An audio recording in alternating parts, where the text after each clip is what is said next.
FPL Game Week 16 Preview Show. Hello and welcome to the Armband. I'm your host Chris, and Kieran is here with me too. How you doing? Yeah, okay. Trying to forget FPL, but it's the busiest time of the year, so I can't forget it. No, absolutely. I know it feels like we've missed lots of game weeks. I think we had like 1 week where we couldn't do a Tuesday or a Thursday last week, but it just feels like we've missed so much FPL in that time. It's Yeah, crazy. It's been like a week and a half, and yeah, I think we've gone past 3 game weeks. yep, Yeah, something like that. so Yeah. it's been a bit mad. All right, well, should we just so tonight's episode we're going to do a few different things. We're just going to sort of have a more casual chat about our plans a little bit for December and also the upcoming fixtures for a number of teams that are looking rosy. Arsenal, Liverpool, Brentford, Man United, teams like that. Who to target? Is Foden really the second coming of Messi? And all that Like good stuff. Ronaldo or something. Or Ronaldo, yeah. All right, let's talk about game week 15 first, shall we? Do you want to talk about your team and maybe even a little bit what you've done recently? Yeah, okay. I got 44 points, which is for an engaged manager, a game week rank of 8 million. So love that for me. Yeah, below the average, I guess all the casuals own Gahey and yeah, it's a red arrow in the 2 millions to 2.4 million. It's just I'm just nothing is working basically. I think I got Cunha in. Yeah, I got Cunha in instead of Foden the week before. Yeah. Well, obviously he did well this week, but the week I was just debating between Foden and Cunha. I was just like, do I bother going for Foden, and like, is he going to troll me and get ahead on Cunha for the next 2 really good home games, and just Be there. yeah, crap. It is, but yeah. Yeah, so the team, I got on to triple Arsenal defense at the wrong time. Obviously, I've sold one of them in Gabriel, but having double over the last few weeks has been atrocious as well. Yeah, maybe now is not the time to jump ship because they've got good fixtures coming, but that's been a horrible time. Minte's form has just turned to gloop garbage. Just Mateta I kept instead of selling to Voltamade. Obviously, he didn't do anything, but Thiago I've had this whole time, and his form's kind of dropped as well. Munoz injury out of nowhere. Yeah. So yeah, it's just everything's led to the team just being stagnant, and like it's pretty template. So I just don't even know what to do at this point, to be honest. So unfortunately, that's not great for people who want some advice. But I'm stuck in the doldrums of just nothing going right. It's just a game of luck, and I can't get the luck. Yeah, I mean, there's a number of different like factors, isn't there? Like Minty's had like good fixtures. Man United have had good fixtures. Yeah, and having Cunha and Mbeumo instead of Bruno. Cunha having something like 10 shots is nearly one of the most of a single player in a game, like nearly ever in the Premier League or something. He's like top 10 of like shots in a game for one player. And it's just everything he did, nothing went in. It's just like and then everything Bruno did, like his 2 assists, is everything coming off of him. And it's just like, fuck's sake, sorry for throwing, but like, God.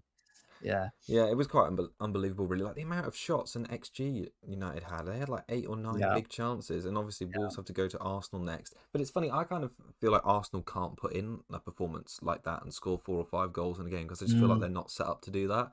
So even though Saka captain this game week looks good, it's just I'm still a bit like, oh, really? Is he going to even play more than 70 minutes in that one? But yeah, we'll talk more about that in a bit. But yeah, it's really tricky at the moment. And I always think, when you get into December, at the beginning of it, you're like, oh yeah, what a great opportunity with loads of game weeks. I can make some really smart moves. And then you just get absolutely crudded by rotation in the midweek fixture. And then I just feel like a bunch of players are just out of form anyway. And I don't know, I think it's really difficult to get back to back greens in that quick turnaround. So fair play if anyone did really.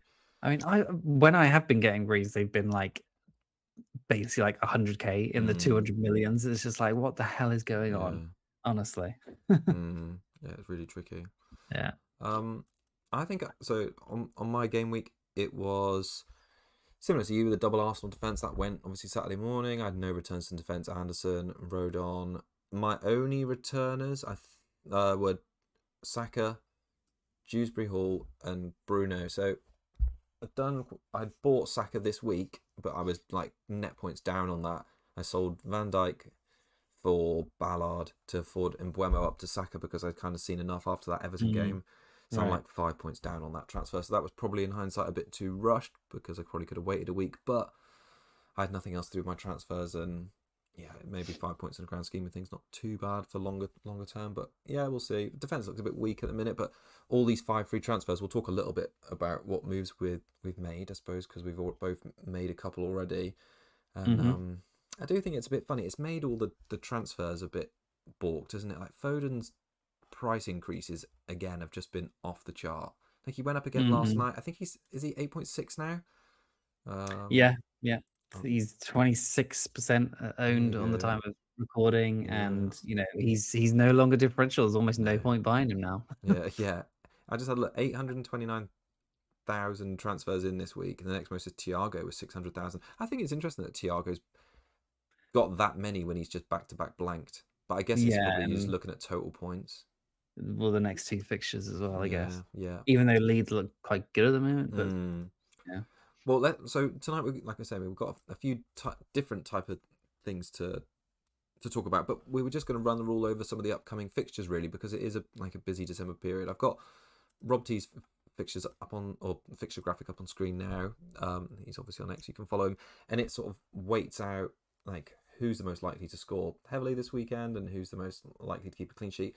Now, I read in his tweet earlier that Arsenal are the highest predicted for goals of the season so far, 2.71, and the highest clean sheet odds at 57%. But like I said a minute ago, I'm not like that convinced on Arsenal players like hauling in this game, because I feel like they've got such a strong squad they could rotate, and it's going to be someone who's not been a very template pick returning well. And even on the clean sheet side, now that they've got Gabriel and Saliba out, they just look a bit unsettled at the back. And obviously they lost out against Villa. They've dropped points in games against Chelsea and Sunderland. Yeah. Where do you sort of stand on like the double Arsenal defence, let's say, and Arsenal assets in general at the minute? I feel like the first team is going to play the Champions League, right? Yeah, I think so. Then the rotation is, who have they even got in the Champions League? Is it a tough match? Do you know? I can't remember off the top of my head. Okay. Have a look. Yeah. So, and then you would assume like the Maduekes, the Trossards, the Odegaards, because he's doesn't seem to be a starter right now. No. Well, not definitely in the first team anyway. Yeah, so it's Ben White could play like those. All of that could happen this weekend because the first team's probably going to play thing. But like Timber maybe is probably fine still because he's covering centre back now. So he's had his rest and he's covering centre back rather than right back because Mosquera got injured as well. So there's maybe don't have to worry too much about the defense. I think defense could be fine, but it's like, there is going to certainly be rotation pieces in the attack, and could Saka be one of those? If we're sticking the captaincy on him, that seems worrying. But at the same time, it's such a good fixture. Just seeing what United done. If the first team like Eze, Saka, Marino, I guess Marino could be a shout. Yeah, do start, then they could do perfectly fine. And if they only get 60 minutes, then it's probably okay. Let's just see. But it's a worrying, possibly trappy fixture. I agree. Yeah, definitely for double defense. I think Gyökeres was really, from what I saw, they poor in that second half. So, but that makes me think that he's probably very likely to play this Wolves game because it's one to ease him into after his injury. So I could absolutely see him starting in this one. I think Jesus was on the bench last game as well, if I'm wrong. So like he's surely going to start to get some kind of minutes soon. And Rice is just continuing to be a beast, isn't he? Like how he didn't return at the weekend, hit DEFCON. They obviously conceded 2 goals, and I think he got 2 bonus points. I mean, that's mad, isn't it? In a 2-1 loss, no attacking returns as a midfielder to just scrape 6 points, which was, in the end, 2 more than what Saka got. And when you look at Arsenal's upcoming run, you've obviously got double defence, you've got no attacker for this Wolves game, and I know from the transfers you haven't yet brought in an Arsenal player. And when they've got, I have actually. Oh, have you? Oh, okay. Yeah, I bought in Saka. Oh yeah, Saka. That was actually to do Foden. Well, I suppose when you've got Wolves at home, Everton away, and then back-to-back games over like Christmas and New Year against Brighton and Villa at home again, you kind of look at these and think these are going to be back on track. I suppose you've chosen your three now. I was almost contemplating with the 5 free transfers to move away from the double defense, maybe downgrade Pickford to Raya to Pickford, and get like a second attacker, maybe a bit punty, someone like Eze or Marino. Yeah, maybe Rice just for security. I've looked at the fixture and it's Bruges away, so they could rotate in that actually, and then play the first team in the Premier League, because Premier League they're like top of now.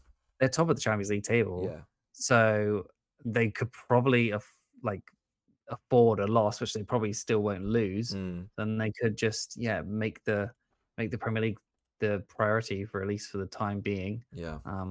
Where they are in the Champions League table. So well, they've dropped too many points, I think, recently in the league to rest on their laurels a little bit. I still do think they'll probably rotate just because of the busy Christmas period. Just had a look at Saka's expected points per game at home so far this season, and his actual. So his expected is 6.6 and his actual is 6.7. So that's per 90 minutes at home only. So it's not huge. I wonder how many returns he's actually had. 3 goals, no assists, 2 DEFCON. So it's not huge numbers, but on paper that Wolves game it looks prime, especially when Haaland's away at Palace, which is going to be notoriously tough. And Manchester United, probably Bruno's the other good one, is at home to Bournemouth, and they're just absolutely not as good at home. We've sort of just blended a little bit there into talking about the captaincy and the armband this weekend. Have you got any early thoughts about where you might have it if it isn't Saka? If it isn't Saka, then if I end up getting Bruno, then I guess you probably just stick it there, right? But I don't know. I feel like he's obviously reliable, but I feel like his returns have been a bit fluky as well. Yeah. So do you just stick it on Haaland still? Like kind of like where everyone went the other way with Fulham away. Yeah.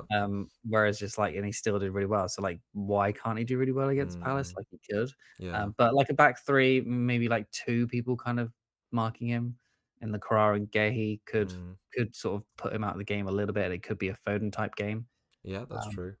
Foden's form is just to switch onto him for a minute. It's just been insane, hasn't it? Like how?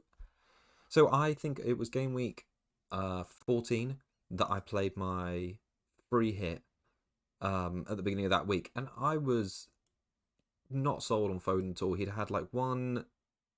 I think at that point he'd had 2 returns so far for the season, and he was obviously just a free hit darling because let's just get a Man City mid. And I think even at that point, it was a fair case that Foden was just not informed compared to Doku, and how he's just the last 3 game weeks hit double digits, and everyone's gone there now, including me. I just feel like he played 68 minutes the weekend as well. There's no way that's sustainable. Last 3 game weeks, 13 to 15, expected points of 20, 44 actual points, so he's overperformed by more than half.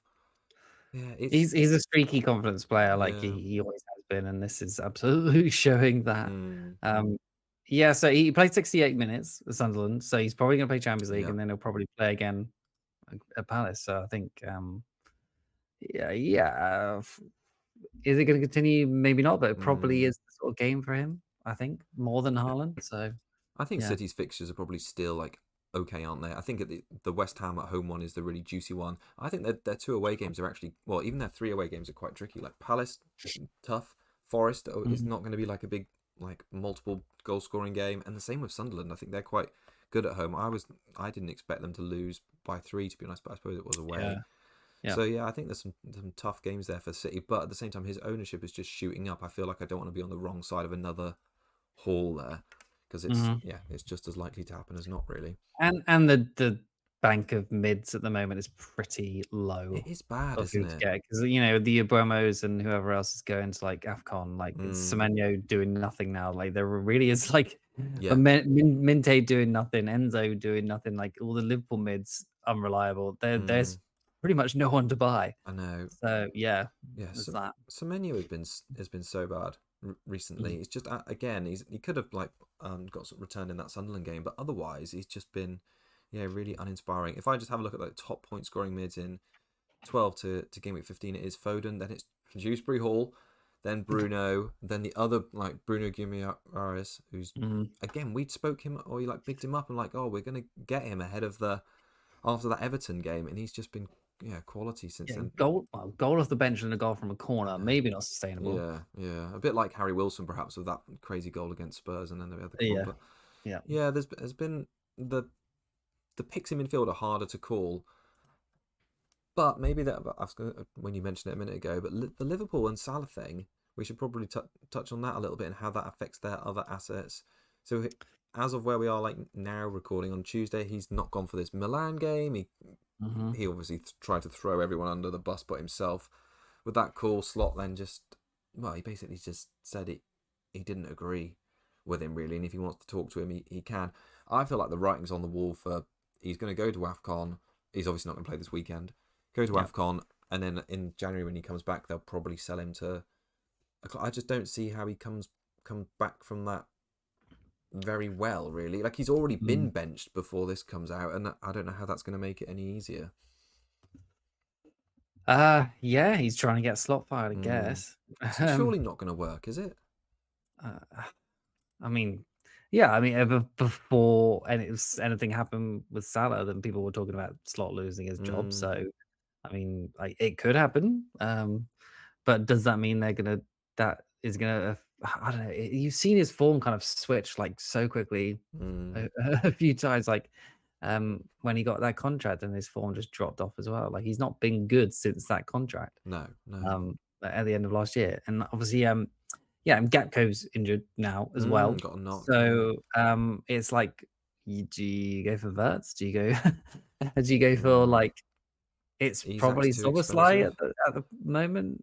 Yeah, Isak is too expensive. Szoboszlai scored, but like his returns are still not great, and he's not really getting DEFCON much anymore either.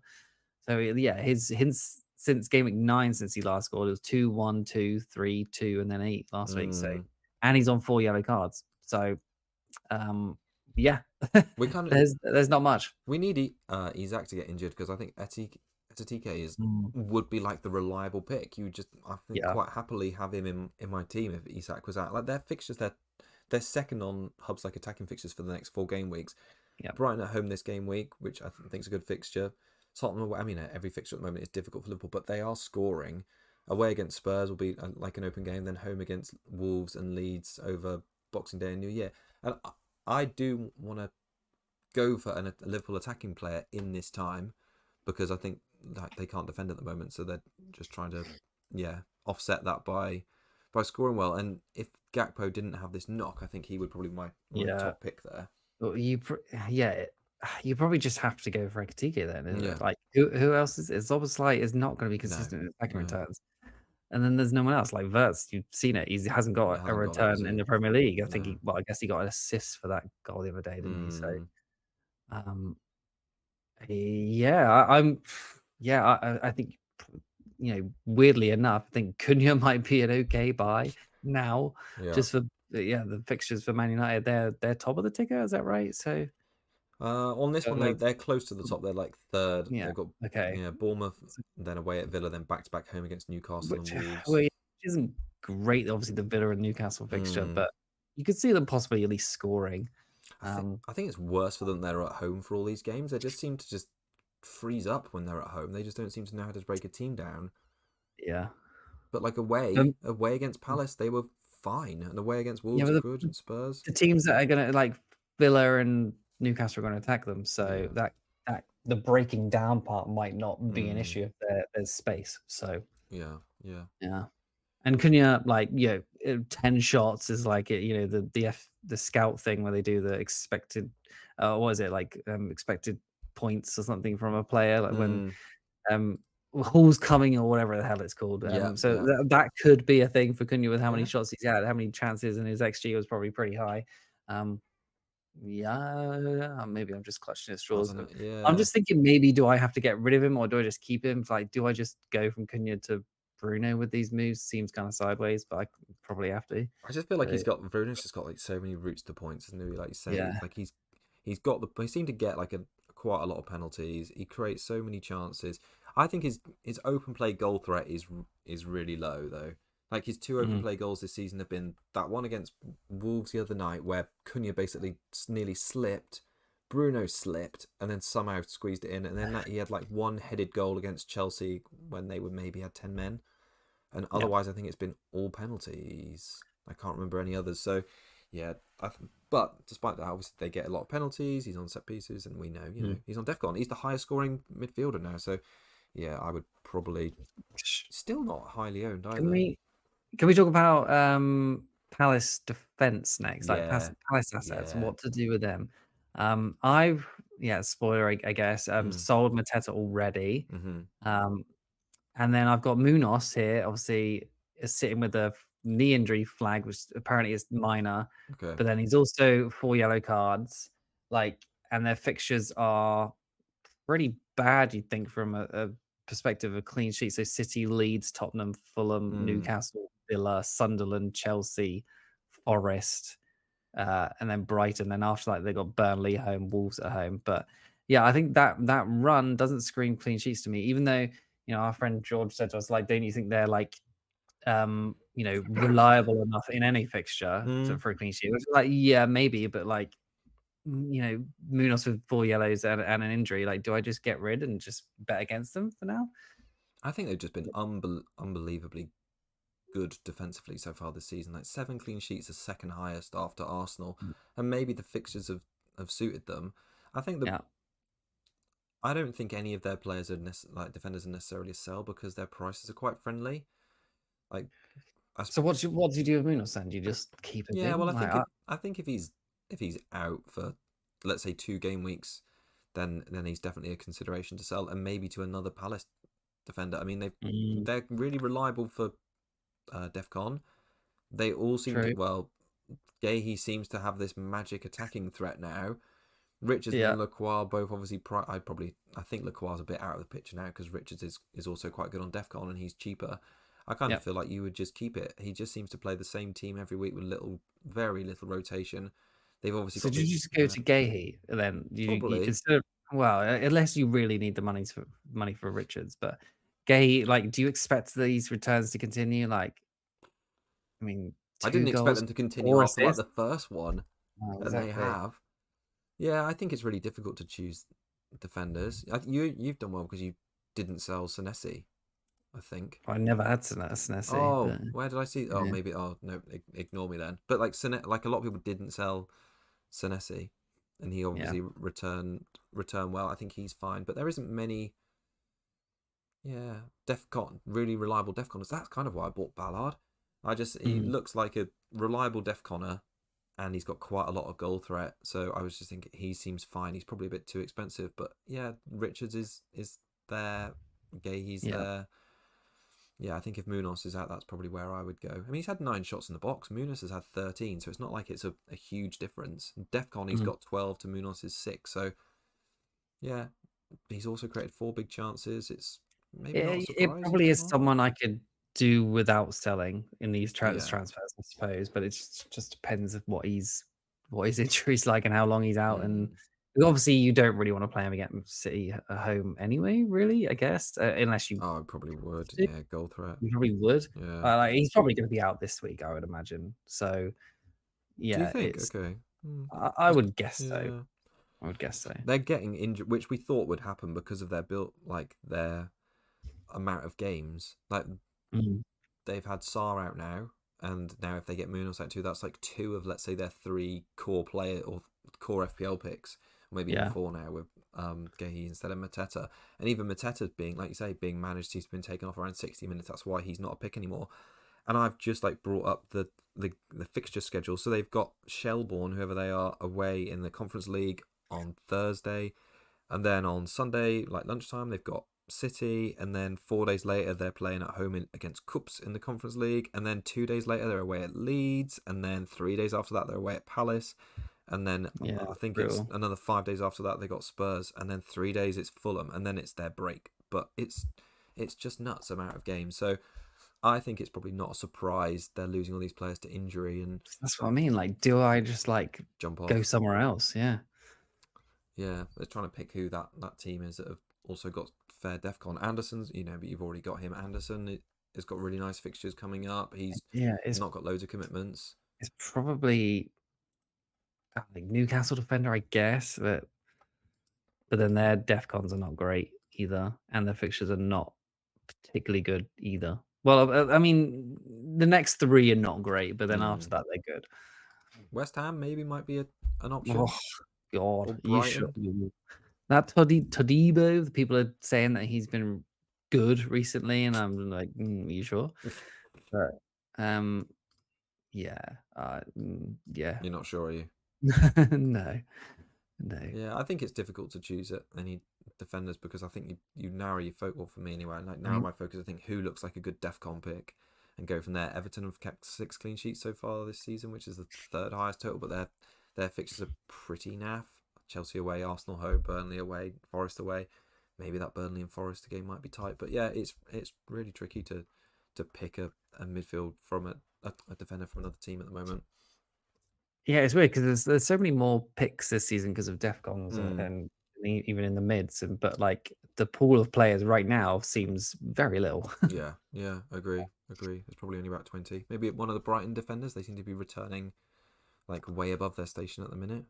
I was super close to selling Virgil last week instead of I sold O'Reilly instead of Van Dijk, so that was a big blunder in there, and the one I would have gone from Van Dijk was probably Van Heck, so shame.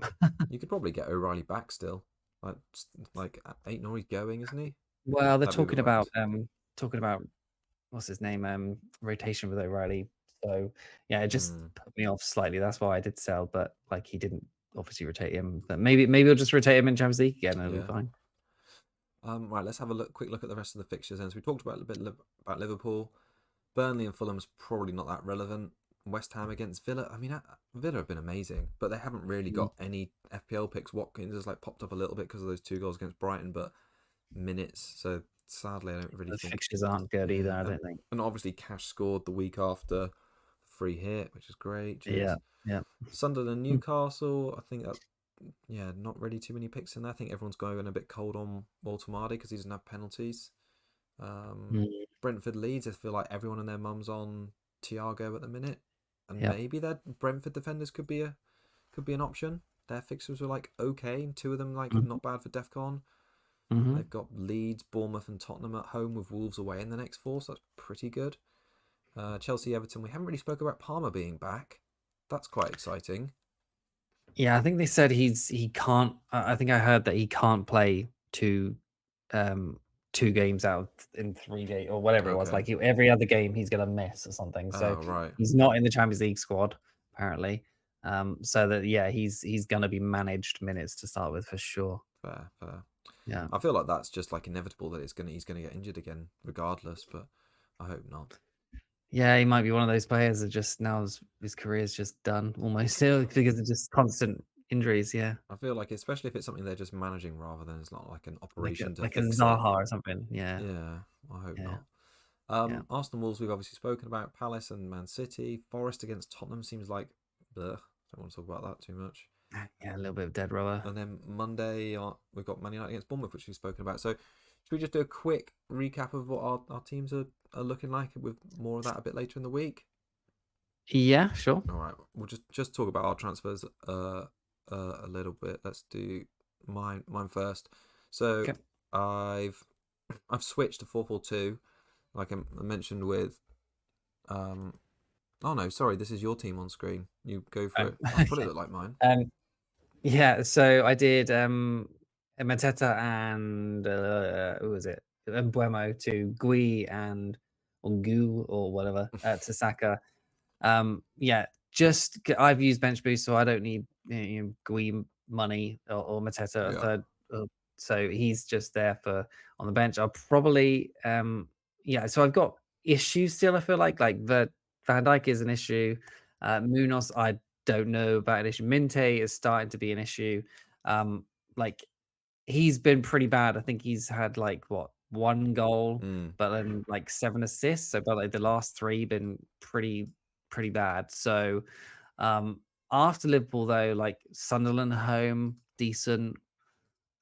ish. Then Arsenal away, but then West Ham and Burnley after that. So it's like, do you keep him for those fixtures and hope he gets his form back? But I don't know. He's starting to get earlier subs. Do you have So much yeah, money in the bank there?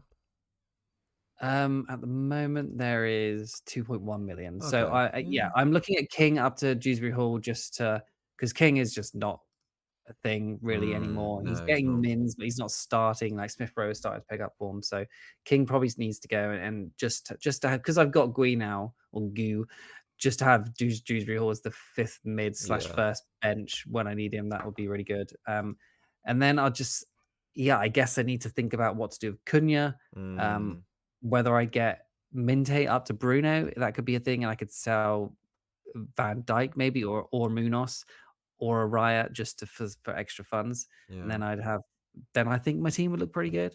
It would just be who I get for that defender spot. So I've used 2, I've got 3 left.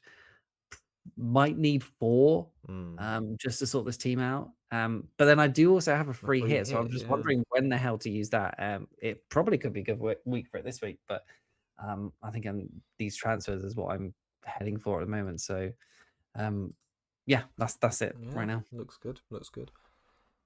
I haven't got my pitch loaded up, but I can go on what my review was. So basically, from the team that's on screen now, Mateta's been sold a bit like you to Goo, and Caicedo's gone up to Foden. And this weekend, I'm looking to play a 4-4-2 with Ballard just playing instead of essentially Mateta. Do you have Munoz still? And Dewsbury all benched. Yeah. So he's in your starting 11, is he? To be honest, if he's in the starting 11, if he's out for like 1 game week, I'll probably just bench him. If he's not, I'd maybe look to sell him to someone a bit cheaper, so then I can look to upgrade Gui for the bench boost in a few weeks' time. But that would probably be Richards. Yeah. Makes sense. Yeah. Cool. All right. Well, should we wrap up there? Unless you've got anything more to add? Nice. Super. Okay. Well, we might do another show later in the week if we've got any thoughts changing after Champions League. If not, drop any comments in the chat before the game week deadline on Saturday, and we will get back to as many as possible. Thanks all for tuning in. Cheers all. Bye. Bye.